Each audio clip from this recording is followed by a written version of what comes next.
Shalom teman-teman Youth GPD Galilea, selamat bergabung di kebaktian Youth Online pada sore hari ini. Kali ini kita akan membahas topik mengenai tolak pikiran negatif yang akan disampaikan oleh Kak Desman. Untuk itu, mari kita siapkan hati dan pikiran kita dengan doa dan puji-pujian yang akan dibawakan oleh Fiona dan Kak Mita. Dan Yesus memberkati. Sore teman-teman, sebentar kita akan mulai ibadah Youth pada sore ini. Ibadah online Youth pada sore ini. Dan sebelumnya kita akan berdoa dulu ya teman-teman. Tuhan, sebentar kami akan mulai ibadah Youth pada sore ini. Tolong berkati kami agar apa yang kami puji-pujikan dapat menjadi berkat dan kita nyanyikan dengan sukacita, dengan damai. Terima kasih Tuhan, haleluya, amin.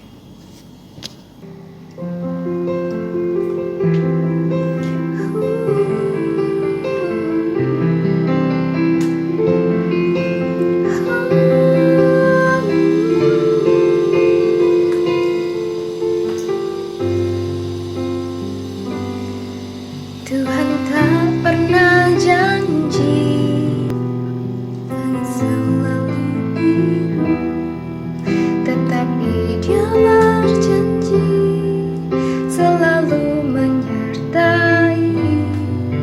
Tuhan tak pernah janji jalan selalu rata, tetapi Dia berjanji berikan kekuatan. Jangan pernah menyerah, jangan berputus asa. Mujizat Tuhan ada saat hati menyembah. Jangan pernah menyerah, jangan berputus asa. Mujizat Tuhan ada, beri yang setia dan percaya. Shalom teman-teman Youth, mari kita sama-sama berdoa sebelum mendengarkan firman Tuhan. Mari kita berdoa. Terima kasih Tuhan, kami mengucap syukur pada saat ini kami bersama-sama boleh beribadah secara online. Kami mau belajar kebenaran firman-Mu. Biarlah Tuhan firman-Mu itu boleh tertanam dalam hati kami. Berikan kami hikmat, berikan kami pengertian untuk kami dapat menangkap pesan firman-Mu dan mampukan kami untuk melakukannya dalam kehidupan setiap hari. Berfirmanlah kepada kami Tuhan Yesus, karena kami anak-anak-Mu sudah siap untuk mendengarkannya. Dalam nama Tuhan Yesus Kristus, Juru Selamat kami sudah berdoa. Haleluya, amin. Shalom teman-teman yang dikasihi oleh Tuhan, bagaimana kabarnya hari ini? Saya berharap teman-teman Youth Galilea di mana saja Anda berada tetap semangat dan tetap setia untuk bersama dengan Tuhan Yesus. Kali ini saya akan mengajak kita membahas tentang tema menolak pikiran yang negatif. Siapakah di antara kita yang hari ini berpikiran negatif? Saya berharap kita semua tetap dalam keadaan baik, tidak berpikiran negatif. Amin. Tapi teman-teman yang dikasihi oleh Tuhan, ternyata dalam dunia ini kita diciptakan dengan berbagai kelemahan dan kekurangan. Siapa sih di antara kita yang tidak memiliki pikiran negatif? Saya juga punya. Saya memulai dulu dengan pemahaman tentang pikiran negatif. Pikiran negatif umumnya berasal dari perlindungan diri kita sendiri atau self protection saat berhadapan dengan situasi dan kondisi yang belum tahu mampu atau tidaknya kita menghadapi situasi dan kondisi yang berbahaya. Seringkali pikiran-pikiran itu muncul sebagai manifestasi jiwa kita yang ragu. Jadi sesuatu hal yang kita ragukan, bisa nggak sih ya saya menghadapinya atau tidak? Pikiran negatif ini sebenarnya sangat luas sekali ya. Pemahamannya luas. Pertama, pikiran negatif tentang diri kita sendiri. Banyak sekali tentang diri kita sendiri yang kita pikirkan hal-hal yang buruk. Misalnya, aduh, hidup saya kurang mancung ya. Aduh, kurang percaya diri saya dengan orang lain. Atau misalnya gini, saya kurang tinggi badan saya. Aduh, saya malu bergaul dengan orang lain. Aduh, saya takut gelap.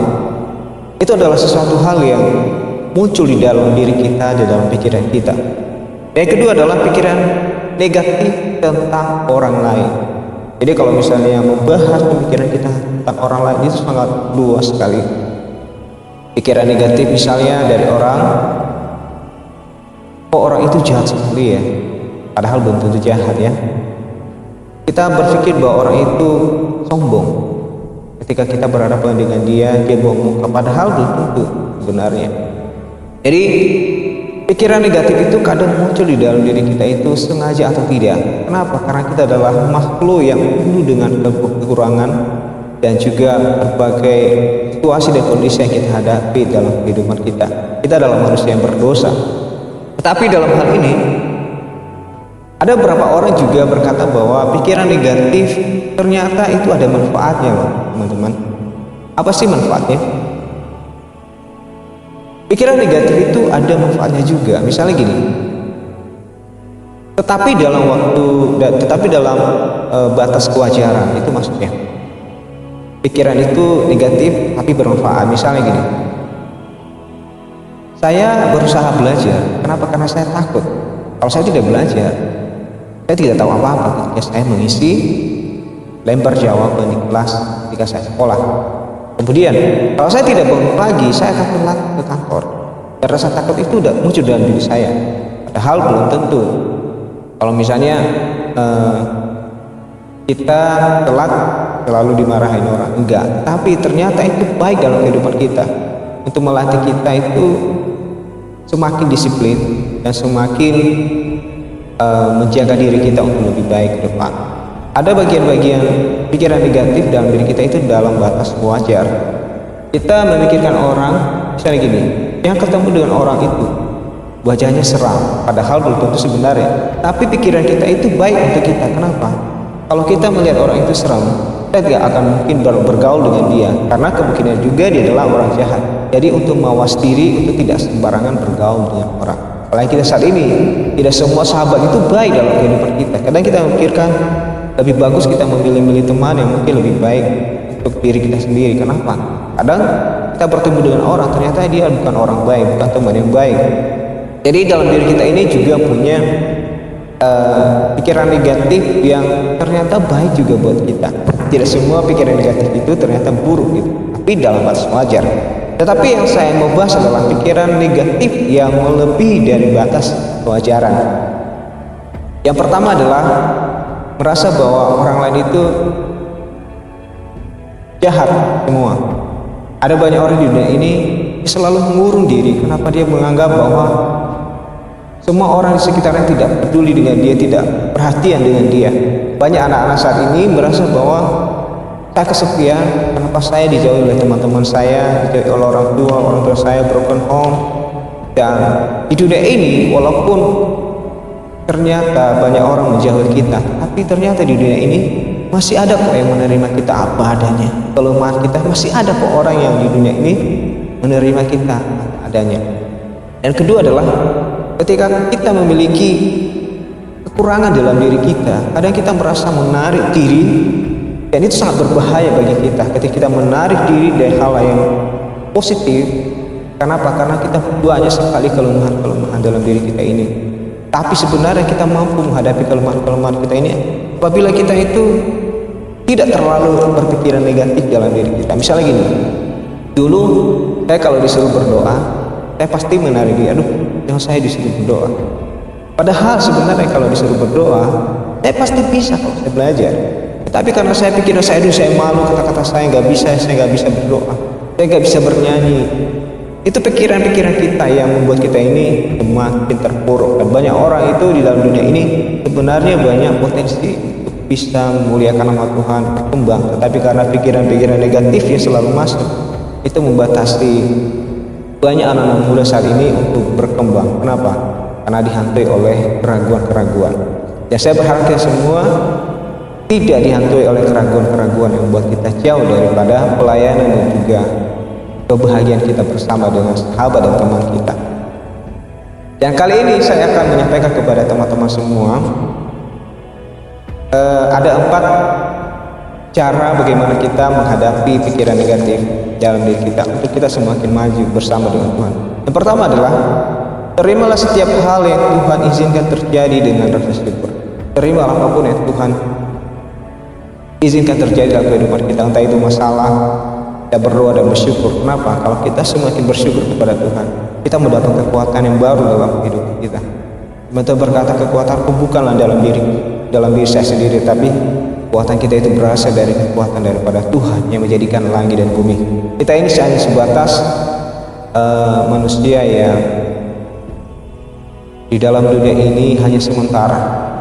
Ketakutan memang ada di dunia ini, tetapi suatu saat kita akan bertemu dengan kemuliaan daripada Tuhan. Kita hanya sementara di dunia ini. Yang kedua adalah lawanlah perasaan negatif secara aktif dan kreatif. Melawan perasaan negatif ini adalah cara seperti ini.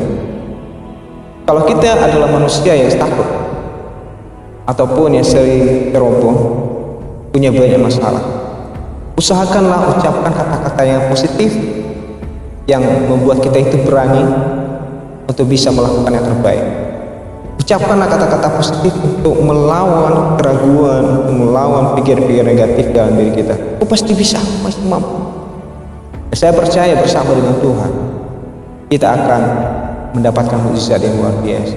Kalau kita mengandalkan kelemahan kita atau kemampuan kita tidak akan bisa. Tapi kalau kita mengandalkan Tuhan dalam hidup kita, berusaha mengucapkan kata-kata positif dalam diri kita, kita akan berhasil bersama dengan Tuhan. Dan yang ketiga adalah jadilah bagian dari komunitas yang membangun. Komunitas ini maksudnya adalah carilah teman-teman yang mungkin bisa sama-sama berpikir positif tentang diri kita sendiri dan juga untuk melakukan pekerjaan kita untuk kemuliaan nama Tuhan. Apalagi teman-teman gereja itu adalah teman-teman yang baik untuk kita bersosialisasi satu sama lain. Kenapa anak-anak muda diharuskan atau dianjurkan untuk ibadah, untuk berkumpul satu sama lain? Itu adalah komunitas yang saling membangun. Apalagi kaum muda itu butuh teman yang saling mensupport satu sama lain, karena kita tidak bisa hidup sendiri. Apalagi kita kesepian di rumah, gak ada teman untuk berpikir positif, kita saling membangun satu sama lain. Kita butuh komunitas untuk maju bersama. Apalagi di gereja ini kita bisa saling sharing satu sama lain. Jadi dengan kita misalnya punya komunitas yang selalu berpikir positif, kita juga akan dibawa pelan-pelan, walaupun lama, tapi yakinlah bahwa kita akan berpikir lebih baik untuk kemuliaan nama Tuhan. Dibandingkan kita memilih teman-teman yang sama-sama juga berpikir negatif, selalu gosipin orang, pasti juga akan dibawa ke hal-hal yang negatif juga. Nah itu, lebih bagus kita memilih teman-teman yang berpikir positif. Dan yang keempat adalah arahkanlah energimu untuk menolong orang lain. Nah itu sesuatu hal yang baik banget yang kita lakukan. Gunakanlah apa yang kamu punya untuk membangun orang lain, untuk bisa menolong orang lain. Jadi kegiatan yang positif lah ya. Apalagi hal-hal yang baik untuk sesama kita bisa menolong mereka, supaya kita juga bisa merasa puas dengan apa yang kita lakukan bagi sesama kita. Itulah yang saya sampaikan pada saat ini. Yang pertama tadi, terimalah setiap hal yang Tuhan izinkan dengan rasa syukur. Kemudian lawanlah perasaan negatif secara aktif dan kreatif. 3, jadilah bagian dari komunitas yang membangun. Dan keempat, arahkanlah energimu untuk menolong orang lain. Untuk mengakhiri firman Tuhan kali ini, saya mengajak kita membuka Alkitab kita dari Kolose pasal 3 ayat 1 sampai 4. Karena itu, kalau kamu dibangkitkan bersama dengan Kristus, carilah perkara yang di atas, di mana Kristus ada, duduk di sebelah kanan Allah. Pikirkanlah perkara yang di atas, bukan yang bumi, sebab kamu telah mati dan hidupmu tersembunyi bersama dengan Kristus di dalam Allah. Apabila Kristus yang adalah hidup kita menyatakan diri kelak, kamu pun akan menyatakan diri bersama-sama dengan Dia di dalam kemuliaan. Intinya adalah dari Kolose pasal 3 ini, pikirkanlah apa yang Tuhan berikan kepada kita, jangan pikirkan apa yang sedang terjadi saat ini yang kadang membuat kita stres. Pikirkanlah apa yang menjadi perkara Tuhan dalam hidup kita, hal-hal yang positif, dan bersyukur senantiasa di dalam doa dan pujian. Saya berharap teman-teman semua tetap memuliakan nama Tuhan walaupun kondisi saat ini tidak mendukung kita, Tapi percayalah bahwa karya Tuhan selalu ada dalam hidup kita. Tetap semangat, tetap luar biasa bersama dengan Tuhan Yesus. Haleluya. Amin. Kita akan berdoa. Terima kasih Tuhan, pada saat ini kami sudah menyampaikan firman-Mu dan mendengarkan firman-Mu bahwa kami perlu Tuhan dalam hidup kami, membimbing kami untuk berpikir positif lebih baik lagi bersama dengan Tuhan. Apapun yang situasi yang kami hadapi Tuhan, kami percaya bahwa Tuhan tidak pernah meninggalkan kami. Tuhan bersama kami, Tuhan membimbing kami senantiasa. Di dalam nama Tuhan Yesus kami berdoa. Haleluya. Amin. Terima kasih.